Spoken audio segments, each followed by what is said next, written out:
বায়ু দূষণ নিয়ে চরম বিরক্ত ঢাকার মানুষ। দেখার জন্য কেউ নেই।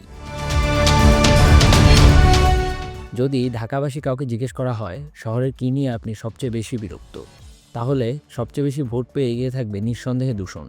রাজধানী বর্তমানে চরম বায়ু দূষণের কবলে পড়েছে, যার প্রভাব জনস্বাস্থ্য ও পরিবেশের উপর ভয়াবহ আকার ধারণ করছে। ঢাকা শহরের বায়ু মানসূচক বর্তমানে এমন একটি স্তরে পৌঁছেছে যা সাধারণ মানুষের জন্য অত্যন্ত ক্ষতিকর। বিশেষজ্ঞরা উদ্বেগ প্রকাশ করেছেন যে বায়ুদূষণ যদি এভাবে চলতে থাকে তবে তা শ্বাসযন্ত্রের রোগ, হৃদরোগ ও অন্যান্য মারাত্মক স্বাস্থ্য ঝুঁকি তৈরি করবে।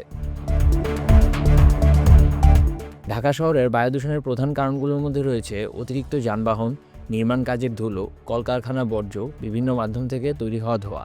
বিশেষ করে শীতকালীন কুয়াশা ও আর্দ্র পরিবেশের দূষণের মাত্রা বাড়িয়ে তোলে, যা মানুষের জন্য আরও বিপজ্জনক হয়ে ওঠে। গত কয়েক সপ্তাহে ঢাকার বায়ুমান বেশ কয়েকবারই খুবই অস্বাস্থ্যকর পর্যায়ে পৌঁছেছে, যা বিশ্ব স্বাস্থ্য সংস্থার সুপারিশকৃত নিরাপদ সীমার চেয়েও বহু নিচে রয়েছে।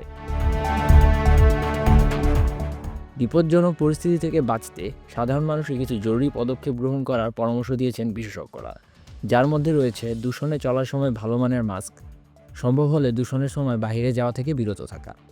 বিশেষ করে শিশু, বৃদ্ধ ও যারা শ্বাস প্রশ্বাসজনিত সমস্যা বা হৃদরোগে আক্রান্ত, তাদের জন্য এই সময়ে বাইরে না যাওয়াই উত্তম। ঘরের ভিতরে বায়ু পরিষ্কার রাখতে উচ্চমানের এয়ার পিউরিফায়ার ব্যবহারের পরামর্শ দেওয়া হচ্ছে। তবে শুধু ব্যক্তি পর্যায়ে ব্যবস্থা গ্রহণ যথেষ্ট নয়।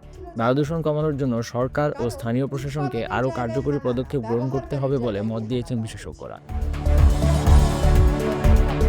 পরিবেশবাদীরা সতর্ক করে বলেছেন, দীর্ঘমেয়াদে বায়ু দূষণের শিকার হলে মানুষের শ্বাসযন্ত্র ও হৃৎপিণ্ডের উপর মারাত্মক প্রভাব পড়তে পারে। যারা এরই মধ্যে আক্রান্ত হয়েছেন তাদের দ্রুত চিকিৎসকের পরামর্শ নেওয়ার কথাও বলা হয়েছে। কাশি, গলা ব্যথা, শ্বাসকষ্ট, চোখে জ্বালা ও অ্যালার্জি বাড়া ইত্যাদি রোগে ডাক্তারের শরণাপন্ন হওয়ার তাগিদ দিয়েছেন বিশেষজ্ঞরা।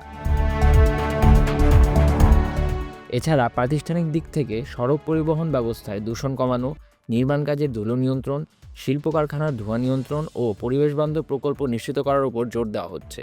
বিশেষজ্ঞরা মনে করেন, এই পদক্ষেপগুলোর পাশাপাশি জনসচেতনতা সৃষ্টির জন্য আরও উদ্যোগ নিতে হবে, যাতে নাগরিকরা নিজেদের সুরক্ষা সম্পর্কে অবগত হতে পারে। তবে এসব পদক্ষেপ নিতে ব্যর্থ হলে নগরবাসীদের দুর্ভোগের শেষ থাকবে না। পরবর্তী প্রজন্মকে বাঁচাতে তাই এখনই জরুরি পদক্ষেপ গ্রহণ করা প্রয়োজন বলে মনে করছেন বিশেষজ্ঞরা। ফারদিন অর্প, ঢাকা ওয়েস্ট।